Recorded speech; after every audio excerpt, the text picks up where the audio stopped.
Bonjour, nous sommes Louis Guillot et Émeric Fagès et bienvenue sur notre présentation de détection d'intersection d'ailes d'abeilles pour le projet Tifoimed. Le but de ce projet c'est... Alors déjà on travaille sur un projet secret avec mon ami Émeric le but du projet c'est de mettre des ailes d'abeilles en plus sur les abeilles. Donc au lieu d'en avoir deux, ils en ont quatre ou plus pour permettre aux abeilles d'aller plus vite. On a besoin en fait des intersections des ailes pour améliorer l'aérodynamisme des ailes pour aller plus vite. Le projet va se dessiner en deux parties. Une partie pré-processing où on va extraire les lignes et une partie détection où on va extraire les croisements.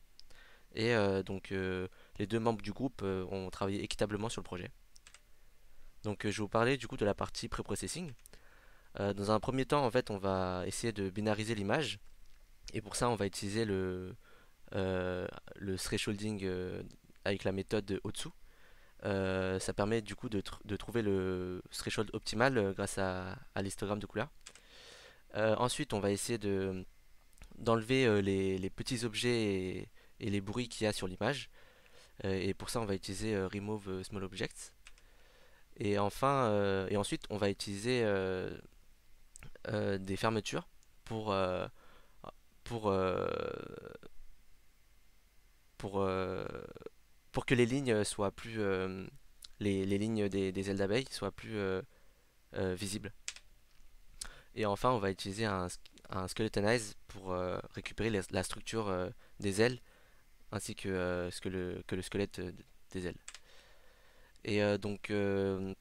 Avant ça, on a utilisé de la morphologie mathématique afin de réduire le bruit et de, et d'avoir une image plus nette. Euh, donc, euh, on a fait des fermetures, des ouvertures, etc.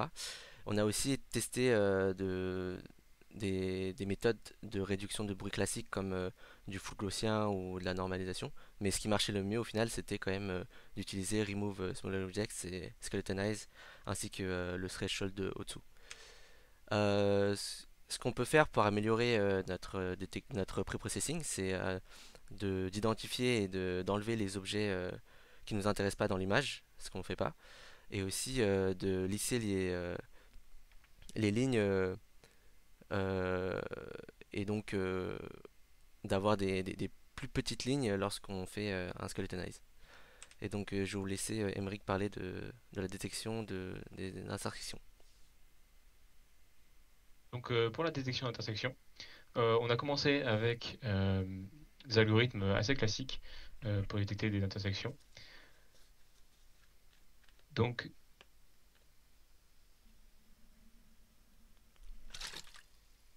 donc on a commencé avec deux algorithmes classiques qui sont la Line Segment Detection LSD et le Huff probabilistique.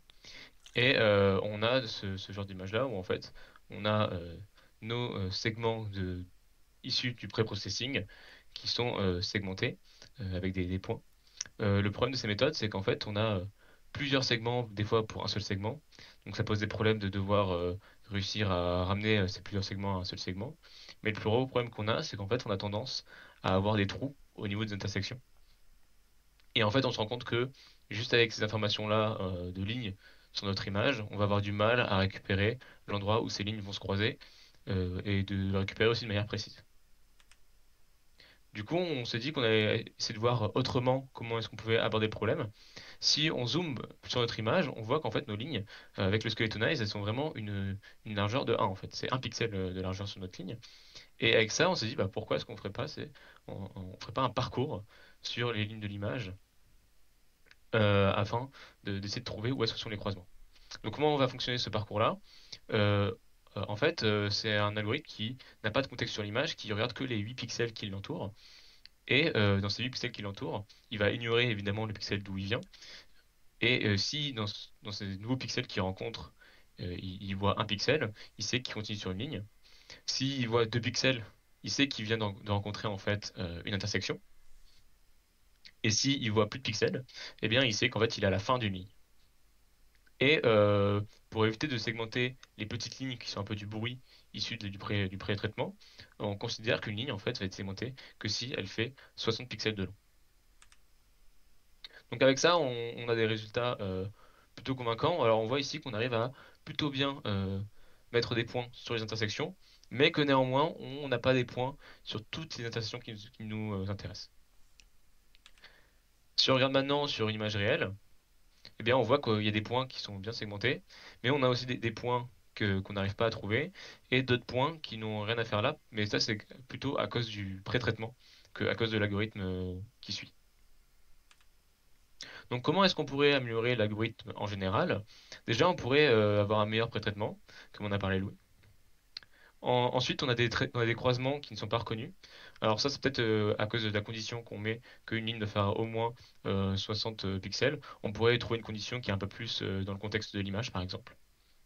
Et aussi, quand on cherche le premier point où commencer la traversée de nos lignes, eh bien, le choix du premier point, il est fait un peu arbitrairement. En fait, là, on prend le point le plus en haut à gauche, et c'est pas toujours le mieux à faire parce que si on arrive directement sur une ligne, on peut considérer qu'on arrive sur un croisement alors que c'est pas le cas. Et on peut avoir des croisements en plus qui sont mauvais.